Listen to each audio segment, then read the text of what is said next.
تسمیہ یعنی اس کے نام کا رمضان ہونے کی وجہ فرماتے ہیں کہ لفظ رمضان رمض سے مشتق ہے جس کا معنی گرم ہونا اور تیز دھوپ سے پاؤں کا جلنا ہے۔ رمضان مبارک میں روزے دار کے سابقہ گناہوں کو جلا دیا جاتا ہے یعنی مٹا دیا جاتا ہے، اس وجہ سے بھی اس کو رمضان کہا جاتا ہے۔ اور کہتے ہیں کہ جب شروع میں رمضان آیا تو گرمی تھی، جیسے بہت سے زمانوں میں ہوتی ہے، پچھلا زمانہ بھی ہم نے دیکھا، تو شدید گرمی کی وجہ سے لوگ اس کو رمضان کہنے لگے، لیکن قرآن نے بھی اس کا نام یہی رکھا ہے۔ جناب رسول اللہ صلی اللہ علیہ وسلم نے ارشاد فرمایا کہ رمضان کو رمضان اس واسطے کہتے ہیں کہ وہ گناہوں کو رمز کر دیتا ہے یعنی جلا دیتا ہے۔ حضرت ابو ہریرہ رضی اللہ عنہ فرمایا کہ جب رمضان کی پہلی رات ہوتی ہے تو سرکش شیاطین جکڑ دیے جاتے ہیں، قید کر دیے جاتے ہیں، دوزخ کے سارے دروازے بند کر دیے جاتے ہیں اور ان میں سے کوئی بھی دروازہ کھلا نہیں رہتا، اور جنت کے تمام دروازے کھول دیے جاتے ہیں اور کوئی دروازہ بھی بند نہیں کیا جاتا۔ اللہ کا منادی پکارتا ہے، اے خیر اور نیکی کے طالب، قدم بڑھا، آگے آ، اور اے بدی اور بدکاری کے شائق، رک جا، آگے نہ بڑھ۔ اور اللہ کی طرف سے بہت سے گناہگار بندوں کو دوزخ سے رہائی دی جاتی ہے، یعنی ان کی مغفرت کا فیصلہ فرمایا جاتا ہے۔ یہ سب رمضان کی ہر رات میں ہوتا رہتا ہے، لہذا اس کی برکات سے خوب فائدہ اٹھانا چاہیے۔ جو لوگ بیچارے اس میں بھی محروم رہتے ہیں، جیسے اور کسی گناہ کی وجہ سے، کل ایک دوست پوچھ رہے تھے کہ کسی سے انہوں نے پوچھا کہ روزہ کیوں نہیں رکھا، وہ سامنے گٹکا کھا رہا ہے، تو انہوں نے بتایا کہ اس نے خود کہا کہ میں نے 1-2 دن پہلے شراب پی ہے۔ تو 1-2 دن پہلے شراب پیے، شراب پینا گناہ کبیرہ ہے، اور فرمایا کہ جو شراب سے توبہ نہ کرے سیدھا جہنم میں جائے گا، شرابی کی جگہ جنت میں نہیں ہے، حدیث شریف کا مفہوم ہے۔ لیکن مسلمان کو یہ بھی پتہ ہونا چاہیے کہ اللہ تعالیٰ کی رحمت سب سے بڑھ کر ہے، لہذا وہ شرابی بھی اگر توبہ کر لے، اللہ تعالیٰ رمضان کی برکت سے، اللہ تعالیٰ اپنی رحمت سے اس کے گناہ کو بھی معاف فرمائیں گے۔ تو یہ بہت سے لوگ اسی وجہ سے آگے نہیں بڑھتے کہ ہمارے تو گناہ اتنے کہ ہم روزہ رکھ کے اور نماز پڑھ کے کیا کریں۔ یہ بہت غلط سوچ ہے، یہ شیطانی سوچ ہے۔ شیطان خود بھی کیونکہ جہنمی ہے، وہ چاہتا ہے تمام مسلمانوں کو، انسانوں کو لے کر جہنم میں جائے، تو مایوس کرتا ہے۔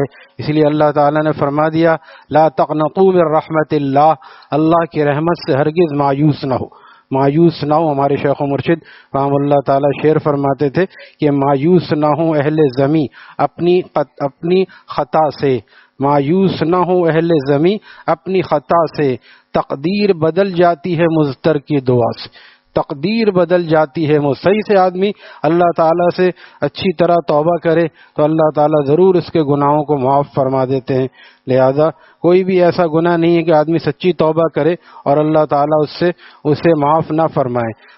ظاہر ہے کہ ہماری طرف سے یہ کمزوری ہے، دیر ہو گئی نا، اب دیر پہ مزید دیر نہ کریں، کیونکہ ایسے کتنے دوست ہیں جو پچھلے رمضان میں تھے اب نہیں ہیں، تو ہو سکتا ہے خدا نہ خواستہ اگلے رمضان میں بھی ہم بھی نہ ہوں۔ اسی رمضان میں کوشش کر لیں کہ ہم پورے اللہ والے بن جائیں۔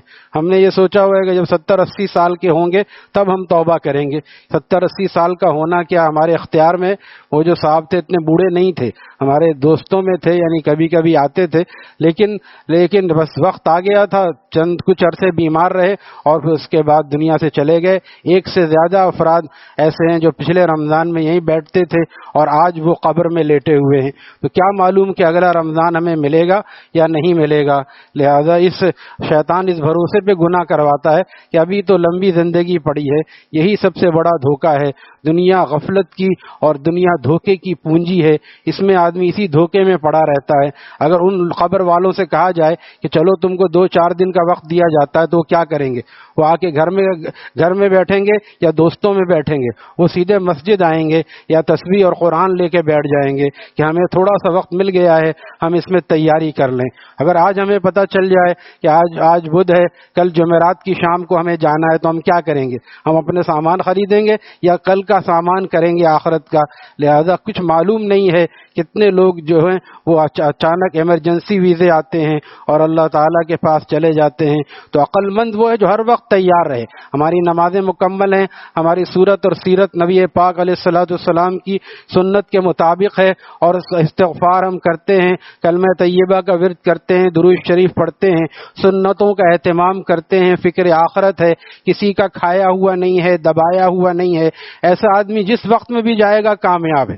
ایسا آدمی جس کے سارے اعمال درست ہیں وہ جس وقت میں بھی اچانک بھی چلا جائے تو بھی کامیاب ہے, اور بیماری کے بعد جائے تو اور گناہ جھڑ جاتے ہیں. یہ جتنے دن آدمی مرنے سے پہلے بیمار رہتا ہے, وہ صاحب بھی جن کا میں ذکر کر رہا ہوں 3 4 5 مہینے بیمار رہے, اس میں گناہ معاف ہوتے ہیں. لیکن جب آدمی نماز وغیرہ ضروریات کی پابندی کرے. آج ہمارے یہاں بیمار ہوتے ہیں سب سے پہلے نماز چھوڑ دیتے ہیں. ابھی نماز کیسے پڑھیں, پاکی ناپاکی کا پتہ نہیں, تمہیں پتہ نہیں تو مفتی صاحب سے پوچھو. وکیل کا نمبر ہوتا ہے اور تمام دنیا داروں کا نمبر ہوتا ہے. مفتی کا نمبر بھی اپنے موبائل پہ رکھنا چاہیے کہ بھئی یہ میرا مسئلہ ہو گیا ہے, میں خدا نخواستہ ایکسیڈنٹ ہو گیا ہے, میں کیسے نماز پڑھوں, میں کس طرح وضو کروں, یہ سب مسئلہ پوچھنا چاہیے. اگر ایک آدمی وضو نہیں کر سکتا تو وہ تیمم کرے گا. جس کو فکر آخرت ہوتی ہے وہ پوچھتا ہے. لیکن اکثر عام طور پہ کیا ہوتا ہے, جہاں بیمار پڑے, بلکہ ایک صاحب نے بتایا کہ وہ ان کو فالج کا ہلکا سا اٹیک ہو گیا, پھر کچھ علاج وغیرہ کے بعد وہ جب گھر آئے تو گھر میں آنے کے بعد سب سے پہلے ان کے بیٹوں نے کیا کیا کہ ایک LCD لگا دی سامنے اور بیٹھ کے وہ لیٹے وہ دیکھ رہے ہیں. اس حالت میں تو آدمی کو اور زیادہ اللہ اللہ کرنا چاہیے, لیکن ٹائم پاس کرنے کا طریقہ کیا, ٹی وی دیکھ رہے ہیں. حالانکہ وہ اچھی شیخ سدیس کی تلاوت, کسی نعت خواں کی نعت لگا سکتے تھے. وقت پاس کرنے کے اور بھی طریقے ہیں, لیکن ہمارے یہاں ایک ہی طریقہ ہے کہ گناہ میں اس کو جب وقت کو گزارا جاتا ہے تو مریض پھر اللہ کے قریب نہیں ہوتا. حالانکہ مریض سے تو فرمایا کہ مریض سے دعا کروایا کرو, وہ مریض کی دعا ملائکہ یعنی فرشتوں کی دعا کی طرح قبول ہوتی ہے. مریض کی دعا ایسی قبول ہوتی ہے, ہم لوگ جاتے ہیں 10 قسم کی باتیں کرتے, نہیں کرتے تو دعا کی درخواست نہیں کرتے. مریض سے دعا کی درخواست کرنی چاہیے. اور باتوں میں آج پوچھ لے کہ آپ نماز کیسے پڑھ رہے ہیں, وضو کر رہے ہیں یا تیمم کر رہے ہیں. پھر وہ خود کہے گا نماز نہیں پڑھ رہا ہوں یا پڑھ رہا ہوں. تو پڑھتے ہو تو کیسے پڑھتے ہو, بھئی کھڑے ہونے میں تکلیف ہوتی ہے, بیٹھ کے پڑھ لو. ایک دل کے مریض کے پاس میں گیا, دل کا اٹیک ہے, اور آ کے میں نے جب پوچھا کہ بھئی نماز کیسے پڑھ رہے ہیں, آپ وضو کر لیتے ہیں یا تیمم. یہ پوچھنا ٹھیک نہیں ہے کہ نماز پڑھ رہے ہو یا نہیں پڑھ رہے ہو, کیونکہ مسلمان سے اچھا گمان ہونا چاہیے. مسلمان بے نمازی نہیں ہوتا. یہ آج کل کے ایڈوانس مسلمان ہیں کہ جو 11 مہینے جو ہیں وہ مسجد کا رخ نہیں کرتے, اور جو ہے بے نمازی, صبح سے اٹھ کے رات تک ان کو نماز کی فرصت ہی نہیں ملتی. تو بہرحال وہ مریض اور بڑے میاں جو 60 سے اوپر تھے, یعنی کہ نماز تو ابھی نہیں پڑھ رہا ہوں, 1 ہفتے سے جب سے ہاسپٹل سے آیا ہوں تو وہ نماز نہیں پڑھی. کیوں نہیں پڑھی؟ آپ گھر والوں سے کہیں, ایسے وقت میں گھر والے بھی خیال رکھتے ہیں, وہ پانی لا کے آپ کو وضو کرائیں گے. اگر بالفرض وضو پہ بھی آپ کو قدرت نہیں ہے تو آپ تیمم کر کے نماز پڑھیں گے. نماز ایسے وقت میں کیسے چھوڑنا؟ دل کا اٹیک تو ایسا ہے, ایک اٹیک ہوا ابھی کہ ابھی اسی وقت میں آدمی جو ہے آخرت کی طرف چلا گیا. ابھی منگو پیر کی بات ہے, وہاں کے دوست نے بتایا کھڑے ہو کے امام صاحب خطبہ دے رہے تھے, اتنے میں دل میں درد ہوا اور بیٹھے اور خود جمعے کی نماز نہیں پڑھا سکے اور آخرت کو سدھار گئے. یہ ہے زندگی کا ویزا, نامعلوم المیعاد, ناقابل توسیع. اور ہم نے امیدوں کی کتنی بڑی بڑی عمارتیں تعمیر کر رکھی ہیں. شاعر کہتا ہے آدمی کا جسم کیا ہے جس پہ شہدا ہے جہاں, ایک مٹی کی عمارت ایک مٹی کا مکان. موت کی پرزور آندھی جس دم آ ٹکرائے گی, بس یہ عمارت ٹوٹ کر بس خاک میں مل جائے گی. ان قریب ایک کل آنے والی ہے میرے بھائی, جس کے بعد پرسوں نہیں آئے گی. اس کل کی تیاری کے لیے اللہ تعالیٰ نے آج ہمیں بھیجا ہے. لہذا اس رمضان مبارک کو ہم قدر کر لیں اس کی کہ اللہ تعالیٰ نے اس میں گویا جیسے ہوائیں چلائی ہوئی ہیں مغفرت کی. جو سچی توبہ کرے اللہ تعالیٰ سب معاف کر دیں گے. اور آج سے ارادہ کر لیں ہمارے گال ہمارے بال سب سنت کے مطابق ہوں گے. میں پوچھتا ہوں ایسے لوگوں سے جو داڑھی کٹاتے ہیں, نمازی بھی ہیں, داڑھی بھی پابندی سے کٹاتے ہیں, کیا مزہ ملتا ہے کہ آقا کی سنت پہ قینچی چلا کے تمہیں مزہ ملتا ہے؟ نبی علیہ السلام کی سنت کو آج کے دور میں مسلمان توڑ رہا ہے اور اس کو اپنے چہرے سے الگ کر رہا ہے. مجھے حضرت مولانا یوسف لدھیانوی شہید رحم اللہ تعالیٰ کا وہ جملہ بھولتا نہیں ہے. فرمایا میرے بھائیو, میرے فالج تھا حضرت کو, اور فالج کے باوجود وہ بیان کر رہے تھے, میرے بھائیو ہو، میرے آقا کی سنت کو نالیوں میں تو نہ بہایا کرو۔ صبح صبح اٹھ کے مسلمان اپنے آپ کو جب داڑھی سے کی سنت سے دور کرتا ہے، پھر اسمارٹ سمجھتا ہے، خوبصورت سمجھتا ہے، اب میں اچھا لگ رہا ہوں کیونکہ آقا کی سنت بڑھنے کی وجہ سے میں اچھا نہیں لگ رہا تھا۔ یہ مسلمان کا ہونا چاہیے ایسی چیز، لہذا اس میں شرمانے کی کیا بات ہے؟ یہ شرم و حیا ہے، وہی لوگوں کا خوف ہے، یہ لوگوں کا خوف، لوگ یہ سارے اتار کے آ جائیں گے قبر میں، کوئی جائے گا؟ ہمارے شیخ الحدیث دوست ہیں، وہ بتانے لگے کہ ایک فون آیا میرے پاس کہ ایک دوست ہے، اس کے بہت قریبی دوست کا انتقال ہو گیا اور وہ اتنا رو رہا ہے، ایکسیڈنٹ میں انتقال ہوا، اچانک کوئی مر جائے تو ہوتا بھی ایسا ہی ہے، کیونکہ ہم سمجھتے ہیں کہ ہم تو یہاں رہنے کے لیے آئے ہیں، حقیقت یہ ہم سب مسافر ہیں، مسافر کو اپنے گھر پہنچنا ہے۔ اب آج یہاں سے کوئی لاہور روانہ ہوا، کل اس نے جا کے کہا کہ میں اب لاہور پہنچ گیا ہوں، تو ہم پریشان ہیں وہ کیسے پہنچ گیا، کیسے پہنچا؟ ٹرین میں بیٹھا تھا، مسافر تھا، لاہور ہی پہنچے گا۔ ہم بھی آئے ہوئے اسی لیے کہ ہمیں بھی اسی طرف کو جانا ہے، ہم بھی مسافر ہیں، ہم یہاں رہنے کے لیے نہیں آئے ہیں۔ ہمارے حضرت والا رحم اللہ تعالیٰ ساؤتھ افریقہ میں تھے، بہترین گھر حضرت کے خلیفہ کا وہاں پر، اور حضرت نے فرمایا دیکھو مولانا بھی تھے، تاجر بھی تھے، تم بھی پردیسی ہو، میں بھی پردیسی ہوں، میں اس لحاظ سے پردیسی ہوں کہ پاکستان جاؤں گا، تم اس لحاظ سے پردیسی ہو کہ تمہیں بھی دنیا چھوڑنی ہے۔ یہ یاد رکھو ہر وقت۔ نبی علیہ السلام نے حضرت عبداللہ بن عمر کا مونڈا پکڑا اور فرمایا کن فی الدنیا کا انک غریب، دنیا میں اس طرح رہو جس طرح مسافر رہتا ہے، اس طرح رہو، جانے کے لیے تیار رہو۔ ہمیں تو یاد ہی نہیں ہے کہ ہمیں مرنا بھی ہے، دنیا میں اس طرح رہو جس طرح مسافر رہتا ہے، او عابر سبیل، بلکہ اس سے ترقی کرو، جیسے راستہ چلنے والا راستہ چل جاتا ہے، چلتا رہتا ہے، اس طرح آخرت کی طرف جاؤ۔ لیکن ہماری تو خواہشات ہی پوری نہیں ہو رہی ہیں، شادی کے بعد کریں گے، بچوں کے بات کریں گے۔ ایک بڑے میاں ملے، بہت اچھی طرح بیان سنا، پھر بہت متاثر ہوئے، محبت سے ہاتھ چوما، تو ہم نے کہا بڑے صاحب یہ سنت بھی تو زندہ کر لیں۔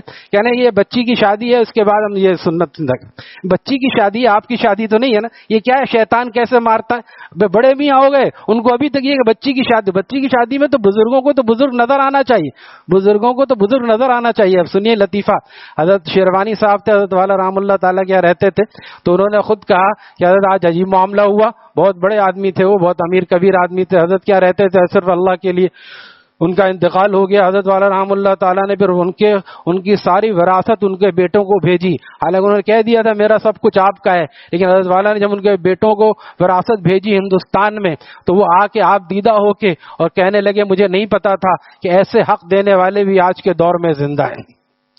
بہرحال وہ کہنے لگے حضرت والا سے کہ میں بس میں چڑھا، اس زمانے بس ہی کی سواری تھی، گاڑیاں کم ہوتی تھیں، 50 سال پہلے کی بات ہے، تو بس میں چڑھا تو ایک جوان کھڑا ہو گیا، آئیے چاچا آئیے بیٹھیے، کھڑا ہو گیا، وہ کھڑا ہو گیا، میں بیٹھ گیا۔ ایک بڑے میاں ڈنڈا پکڑے کھڑے تھے، داڑھی نہیں تھی ان کی، وہ خود کہنے لگے کہ بھائی بڑے صاحب آپ کی کتنی عمر ہے؟ انہوں نے کہا میری عمر 60-65 ہے۔ تو انہوں نے کہا میری عمر تو 75 ہے، اس نے مجھے سیٹ نہیں دی، آپ کو سیٹ دے دی۔ تو انہوں نے کہا کہ آپ نے دیکھا کہ اس نے مجھے کیا کہا؟ اس نے مجھے کہا آئیے چچا جان بیٹھ جائیے۔ اس زمانے میں چچا جان کہا جاتا تھا، اب انکل کہا جاتا ہے، بڑی مشکل سے انکل کہتے ہیں۔ تو اس زمانے میں آئیے چچا، مجھے اس نے چاچا کہا اور چاچا کہہ کے اس نے سیٹ دی ہے، اور آپ تو چاچا بننے کے لیے تیاری نہیں ہے، بزرگ بننے کے لیے آپ تو بھتیجے بنے ہوئے ہیں داڑھی منڈا کے۔ انہوں نے پھر خود ہی جو ہے شرمندہ ہوئے یہ سوال پوچھ کے، حالانکہ یہ سوال یہ تو دیکھ رہا ہے آدمی کہ اس کا چہرہ نورانی نظر آ رہا ہے۔ ابھی بھی بندے نے عرض کیا ہے کہ زمانے میں ابھی تھوڑا بہت اخلاق باقی ہے گرچہ زہر کا غلبہ مگر تریاق باقی ہے، ابھی بھی لوگوں میں نیک لوگوں کا احترام ہے، یہاں تک کہ طالب علموں کے لیے لوگ جگہ خالی کر دیتے ہیں۔ دین پہ چلنے میں صرف آخرت ہی کی کامیابی نہیں ہے، دنیا کی عزت بھی اللہ تعالیٰ دین ہی میں دیتے ہیں، یاد رکھیں۔ جب مسلمان دین پر عمل کرتا تھا، مسلمان دنیا کی حکمرانی کر رہا تھا، یہ چوڑے چمار، یہ بزدل ہندو آج مسلمانوں کو تنگ کر رہے ہیں۔ یہ حکیم الامت کا ارشاد ہے جو بزدل ہوتا ہے وہ ظالم ہوتا ہے۔ مسلمانوں نے بھی حکومت کی ہے لیکن مسلمانوں نے ایسا ظلم نہیں کیا، اور تعداد ہندوؤں کی کم نہیں تھی، مغل بادشاہوں کے دور میں بھی ہندو زیادہ تھے لیکن بادشاہ مسلمان ہوتا تھا۔ قصائی ایک ہوتا ہے، 35 گائے اس کا انتظار کر رہی ہوتی ہے نا۔ جب قصائی صحیح ہوتا ہے، قصائی بیمار ہو جائے تو گائے اس کو بھموڑ کے رکھ دیں گی۔ آج یہی ہوا، اور شیر اگر ایک ہوتا ہے جنگل میں جاگا ہوتا ہے، سارے جانور اس سے ڈرتے ہیں، لیکن آج یہ ہوا مسلمان سو گیا، لہذا آج ہندو غالب ہیں اور ہر جگہ پہ ظلم کر رہے ہیں، مسجدیں ڈھائی جا رہی ہیں۔ جا کے پوچھئے بھارت کے مسلمانوں سے کیا حال ہے۔ ہم شکر ادا کریں کہ ہمارے یہاں سب چیزیں آزادی سے ہو رہی ہیں، کوئی پوچھنے والا نہیں ہے۔ بندے نے عرض کیا ہے کہ ساری دنیا گھوم کے آؤ گے پاکستان جب دو آدمی آئے ہوئے ہیں ہندوستان سے، شاید آپ لوگوں نے سنا ہو، بہت راستہ طے کر کے دبئی وغیرہ سے ہو کے وہ آئے، وہ ہمارے پاس بھی ملنے آئے تھے۔ انہوں نے جو حالات بیان کیے ہم نے بہت اللہ کا شکر ادا کیا۔ انہوں نے خود کہا کہ آپ پاکستانیوں کو پاکستان کی قدر کا اندازہ نہیں ہے۔ میں نے کہا نہیں الحمدللہ مجھے اندازہ ہے۔ میں نے اپنے شعر میں عرض کیا کہ ساری دنیا گھوم کے آؤ گے پاکستان، جب دل پکارے گا کہ پاکستان پاکستان ہے۔ ساری پریشانیوں کے باوجود بھی الحمدللہ اسلامی آزادی ہے، شخصی آزادی ہے، اللہ کا شکر ادا کریں۔ لیکن اگر ہم سب پاکستان والے، جیسا مفتی شفیع صاحب سے کسی نے پوچھا تھا کہ آپ لوگ پاکستان بنا رہے، ابھی بنا نہیں تھا، تو پاکستان میں اسلام کیسا ہوگا، کچا ہوگا یا پکا ہوگا؟ مفتی شفیع صاحب رحمہ اللہ تعالی نے فرمایا جیسے مسلمان ہوں گے ویسا اسلام ہوگا۔ جیسا مسلمان ہوتا ہے ویسا، اگر سب مسلمان اسی عام دنوں میں مسجد کو آباد کرنے والے بن جائیں، نیک اللہ والے بن جائیں، تو اسلام کو نافذ کرنا نہیں پڑے گا۔ صحابہ کے دور میں تحریکیں نہیں چلیں، صحابہ سب کے سب متبع سنت تھے، خود بخود اسلامی ریاست قائم ہو گئی، خود بخود یہ ریاست اسلامی ہو سکتی ہے۔ میں بھی اسلامی ہو جاؤں، آپ بھی ہو جائیں، میری بہنیں بھی پردہ کریں، آپ کی بہنیں بھی پردہ کریں۔ آج نمازیوں کی عورتیں بھیڑ بکریوں کی طرح نکل رہی ہیں، بازار آباد ہیں، رمضان میں بھی آباد ہے، اتوار بازار بھی آباد ہے، بدھ بازار بھی آباد ہے، اور ان کی خریداری ختم نہیں ہوتی۔ تراویح پڑی نہیں پڑی اس سے کوئی سروکار نہیں ہے، خریداری پوری ہونی چاہیے۔ یہ جتنے روزہ چھوڑنے والے ہیں اور تراویح چھوڑ، زیادہ خریداری یہ لوگ کرتے ہیں جن کو عید منانے کا حق بھی نہیں ہے۔ عید کس کے لیے ہے؟ یوم الفطر کہا جاتا ہے، عید الفطر، فطر کا مطلب جانتے ہیں؟ منہ کا کھلنا۔ جنہوں نے روزہ رکھا تھا منہ بند تھا 29-30 دن تک، ان کا منہ کھل گیا، اس کو یوم الفطر کہتے ہیں۔ اس کو کہتے ہیں منہ کا پھٹ جانا، کھل جانا۔ تو منہ کا ان کا جن کا مہینے بھر کھلا رہا ان کے لیے کیا فطر ہے؟ ان کے لیے تو فکر کا مقام ہے، فطر کا دن نہیں ہے۔ تو ایسے لوگ زیادہ تیاری کرتے ہیں۔ وہ ایک لڑکا تھا، ہمارے والا سناتے تھے، ایک لڑکا تھا دن بھر روزہ نہیں رکھتا تھا، جیسے بتا رہا ہوں کہ اچھا لوگ اس گناہ کی شناعت کیوں؟ اسی لیے گناہ کو چھوڑنا چاہیے، ورنہ گناہ اللہ سے اتنا دور کرتا ہے کہ دوسری نیکیوں کو بھی کوئی برباد کر دیتا ہے، قریب نہیں جانے دیتا۔ تو بہرحال وہ لڑکا دن بھر کھاتا رہتا تھا اور شام میں پھر افطاری میں بیٹھ جاتا تھا۔ ہمارے والا فرماتے تھے کہ اس کی اماں نے کہا رے دن بھر تو روزہ رکھتا نہیں نالائق، افطاری میں ضرور بیٹھتا ہے۔ تو اس نے کیا کہا کہ کیا پورا ہی کافر بن جاؤں؟ اتنا تو مسلمان رہنا چاہیے کہ افطاری کر لے۔ یہ عید کی تیاری ضرور کرتے ہیں، رمضان پر روزے نہیں رکھتے، تراویح چھوڑ رہے ہیں، عید کی تیاری ضروری ہے۔ عید کے دن زیادہ جوڑے وہی لوگ بناتے ہیں جو رمضان شریف کی قدردانی نہیں کرتے۔ لہذا میرے بھائی یہ کمانے کے دن ہیں، لیکن دنیا کمانے کے دن نہیں ہے۔ میں بتا رہا تھا وہ دوست مر گیا اس کا، اور اس کو فون آیا، مولانا کو فون آیا کہ وہ دوست جانے نہیں دے رہا اس کو، بھائی میں بھی جاؤں گا، اس کو مت دفناؤ۔ مولانا کہا کہ اس کو چھوڑ دو، اس کو چھوڑ دو، اس کو ساتھ دفنا دو، دیکھو اس کو اتارو ذرا۔ قریب جا کے جھانک کے واپس آ گیا، کوئی جانے کے لیے تیار نہیں ہوتا۔ وہ جو کہہ رہا تھا نہ ڈالو، میاں بیوی نہیں جاتی اور میاں نہیں جاتا اس کی محبت میں، دبا کے قبر میں سب چل دیے دعا نہ سلام۔ ذرا سی دیر میں کیا ہو گیا زمانے کو؟ ہم کس زمانے کو خوش کرنے کے لیے کس مولا کریم کو ناراض کر رہے ہیں؟ ذرا سا ہم غور کریں اپنے حالات پر۔ مولا کریم راضی ہے تو زمانہ ہمارا ہوگا، لوگ ہاتھ چومیں گے، لوگ عزت کریں گے، لوگ سلام کرنے میں اپنی عزت سمجھیں گے۔ اللہ تعالی ہمیں یہ بات سمجھا دے کہ آخرت کی کامیابی صرف آخرت ہی کی نہیں ہے، دنیا سے اس کی ابتدا ہو جاتی ہے۔ اللہ تعالی ہم سب کو سنت و شریعت کی اتباع نصیب فرمائے۔ الحمدللہ رب العالمین والصلاة